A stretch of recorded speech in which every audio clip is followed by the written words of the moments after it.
been doing any gym. Yeah. So Nikki's, this is the post-workout recovery talk for her interval. And we're just talking about some stuff. I think we'll go over that again because it just shows you the amount of effort that elite athletes do. That 0.01% elite people at the top who simply do things that mere mortals cannot do.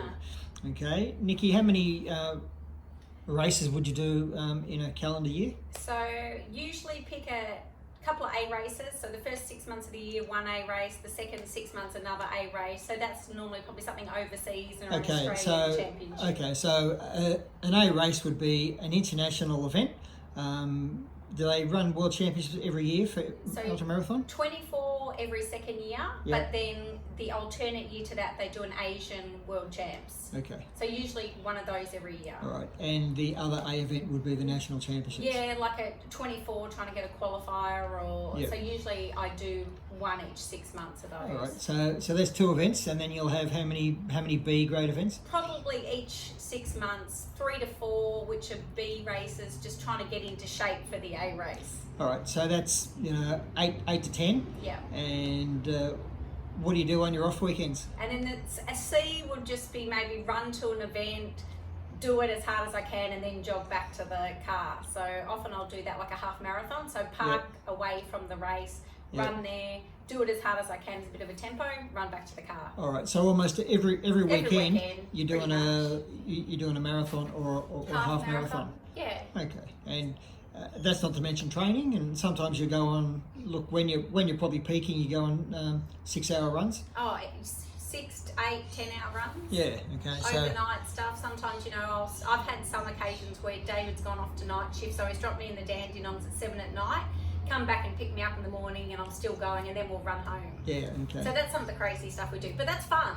Yeah, all right. And what are you doing at the moment? Sort of calendar runs? So at the moment, because there's no races really we know about, so I'm not sure when the next official race is going to be. It's sort of pretty hard to train when you don't know when it's going to be. So taken on something in April called the calendar run. So basically every day, so the 1st of April you run 1 mile.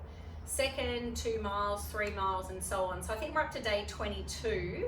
So yeah, we're getting to the pointy end. I think there's 10 days to go. All right, so Nikki, before the workout today, she did the 22-mile run, which is like 30 plus Ks. Yeah. Okay, and doing that, ramping up every day. So it must get pretty tough towards the 30th and 31st there.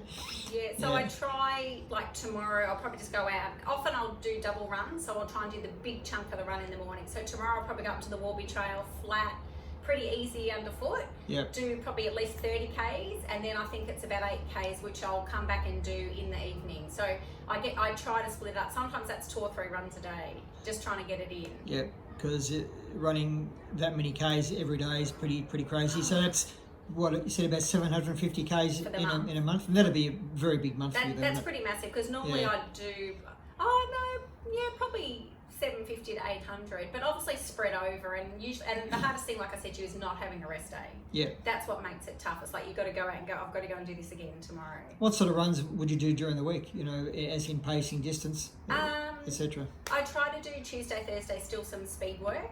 So what do you mean by speed work? So speed work for me, which Leroy from Rise has sort of got me doing at the moment. Yep.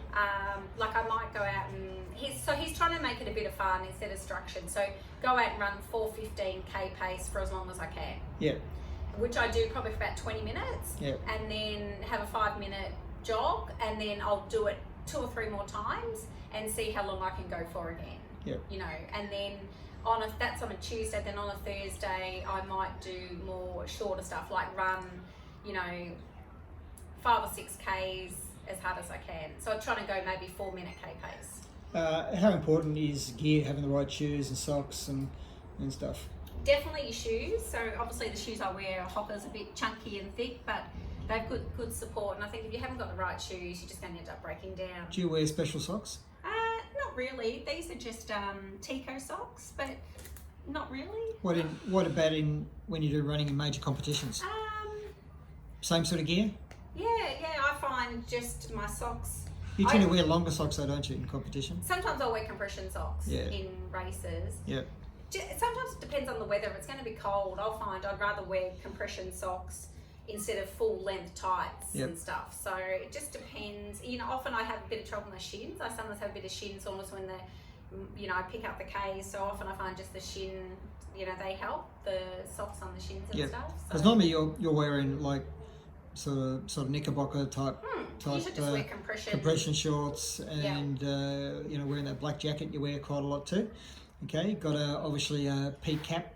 To keep the hair out of the face. Yeah, and the sun and stuff. Often I find sunscreen, etc. In a 24-2, I will actually think about what I'm going to wear that's the least minimal I have to stop for. Yeah. So I don't want to be wearing stuff like, I'm going to have to eventually take those shorts off. So even if I've got tights, and then I can just pull tights over. So it's all about saving seconds where you can. Even knowing, okay, well if I wear shoes that are half a size bigger that my feet are swell, I'm going to be okay. I remember when we were training, and I was coaching you for the Irish 24-hour World 24-hour Championships held in Ireland. That was a circuit event. Yes. I think 1.5 k's. 1.6, I think it was. Yeah, and what we did for that is that we did literally a timed jog for this long and walk for this long, okay, and that was literally every lap, and it was I'm not sure what it was, sort of 90%, 90%, yeah. So we actually measured out, because it's pretty flat. We measured the bike path out here in Roval, Listerfield, and worked out some stuff, and we duplicated that over the whole time. So that's Nikki's phone going, which we'll ignore for a couple of minutes. So that was done for, we did that a lot. Weeks and weeks, so we were doing, so we were doing very specific training. With the walk break. Yep, to match the actual distance and circuit that she was going to run in Ireland. Yeah, and I had a really good result there. It was probably one of my best races at an international level. Yeah, so I think, the more elite you are, the more you have to really cater for that. You can talk about acclimatisation for temperature and weather and conditions, humidity, etc. And you can talk about special things for wearing compression stuff when you're flying. Like you went over for at least a week before, didn't you? Yeah, I think we were there for 2 weeks. Yeah, so okay. All that really, I think, make even just the time zone. Like you need at least, I reckon, 10 days to be on the right time zone. Yes. You can't just fly in, because it takes a good 10 days for your body to be on that time zone. Yeah, and if you listen to any of the sort of elite podcasts out there, you'll find that elite international competitors have to do that, otherwise they're not competitive. Okay, so you can't leave anything to chance. Nikki, what sort of stuff do you do for food and drink preparation for events?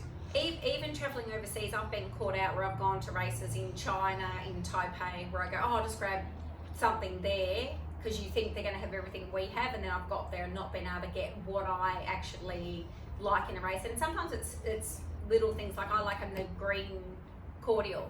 So I now travel and take every bit of food, gels, muesli bars, even down to, if I like, Allen's lollies, because you just can't risk, because I've made that mistake before, gone to a race and haven't been able to get exactly what I want. Yeah, and that even mentally can psych you out. Oh yeah, look, you have to have everything, because I found from the analysis I did in studying Nikki's past races, when we're looking at what sort of thing we did for Ireland. It was really important to say, well, what was successful in the past, what didn't work, what sort of diet do we need, how many calories per hour. We actually consulted with a dietitian, a sports dietitian, and Nikki actually got tested at I think a couple of times. There's a guy at Monash Uni, can't remember his name, but he does. Ricardo. Yeah, Ricardo. Okay, and he's been on a couple of elite podcasts talking about that, and he's a fantastic resource to have. I think one thing I learnt coaching Nikki is that you really have to have a team: the physio, the podiatrist, the dietitian, the coach, the support crew. You have to have everything together to have a good result. Because athletes need that. Mental, physical, clinical, coaching support to really achieve the best result. And when you're racing against the best in the world, well, you have to bring your A game. Right, and tell us a couple of funny stories about the Americans over in Ireland. Well, I should probably go back to the last World Champs, which was last year, where one of the, it's a pretty gross story though, but one of the American women actually had the runs. So she, passed me and I thought, oh geez, it was like a bit of a brown stain and, and then on the next lap a bit more and a bit more. And I remember one time she ran past and I went, oh, looking good. And then she literally just the whole down the back of her pants and legs were brown. And as she's run past, I've gone, oh, looking good. Then I sort of went, oh, not really so good, Yeah, So Nikki, there wasn't quite what I meant by a funny story. That's almost too much information. No, but that was pretty funny because the thing was, I was like, had to be there. And people are just going, how can she not stop? But that's the desperate level that people who are so committed. She ran for hours and hours and hours, literally just, and it stunk. And eventually they made her stop. Yeah. And so, which must have been leaving some residue on the track too. Oh so. yeah, it just was not, but that was even afterwards, it was like she's done a Camille. How serious were the Americans? The Americans are, most of them don't speak, don't give you anything, whereas most of the other competitors are pretty funny, but they come with an entourage of about 100. Like Australia probably has one physio. Yeah. They have an entourage of about 100. 100 also media attention, and they're pretty full on. Yeah, the classic Americans. But you don't need to have that. I mean, no, you just certainly need some support. Team. Yeah, look, the ground crew and stuff is immensely important. Having the right crew makes a difference, because even Canberra last year, I broke the 45 women's age group record, and I had my girlfriends there, and one of them was just so hard on me, and I'd said to her before the race, I don't care what you say or do not let me stop, and she literally took it that she could just be the nastiest person. But in the end I was going, just be nice to me. But then my other girlfriend brought that nice soothing. Yeah. So it was good to have a balance of both, because sometimes you actually need someone to go, hey, it's okay, like you're doing okay. But then sometimes you do need someone to go, just get your ass out there and run and stop sulking. Because stuff does go wrong. You need to change your shoes. Shoelaces break. Your shoes fall apart. Yeah. On a hot day you're sweating and you may need more water intake. Okay, Nikki sort of categorises all of her food stuff she does, gels and muesli bars and lollies and drinks, and she has a particular formulation and sequence that every 3 laps she does this, or every 5 laps she does that, and it's really down to a particular formula that works for Nikki. And you need someone making sure they literally, that's their job, just sitting there going, right, you're having that, and I go, even that's a tough job for some, for 48 hours to sit by a track and just go, you're doing this, doing that, and because guess what? The crew needs their sleep too. Oh, and even too, just go, like I had times I'd go, I will sleep for 5 minutes. Yeah. And during the 48 hours, I didn't stop and I didn't sleep. I said, just give me 5 minutes. And they would literally, right, time at 5, that's it, get out of here. And they actually have to physically drag you out because you don't want to leave. You've had a few different tactics for stuff. The one we did for Ireland, where it was a fixed circuit, we ran for 90% of it, then walked for 10% of it. And I was keeping track of, literally live at the event here in Australia, I was keeping track of the pace. And look, that was an interesting process because I had to get some sleep too. I think too, looking back, that's probably my best race results of when I've had a definite walk-run strategy and I've stuck to it. And I think when I've tried to go, I'll just run and see what happens, walk when I feel like it, because I think if you have a plan and you back yourself in and stick to it, that's when I've definitely had the best results. Yeah, because look, I think you're fooling yourself if you can go hard for 24 hours. You have to have some sort of plan.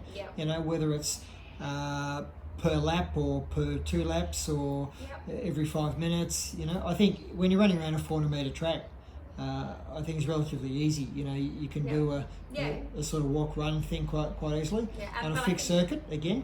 Be it harder when you're on Death Valley or trail runs and stuff. You have to do a little bit harder. On a trail race you can go, I'm just going to, if I get to a big hill, run half, walk half, so you can have little things in your mind that you tell yourself you're going to do. Even in a trail race, even at Death Valley, I was still doing 13 too, going, I'm going to run for 13 minutes and then I'm going to walk for 2 minutes. But if I saw a hill, I'd go, right, I'm going to save myself and walk the hill. Right, well, we're about to hit the 15 minutes. That was really great to have that talk. And there's some really good information there for budding, aspiring ultramarathoners. And we look forward to the next workout on Wednesday. Thanks, Sounds Nikki. good. Sounds good, Mike.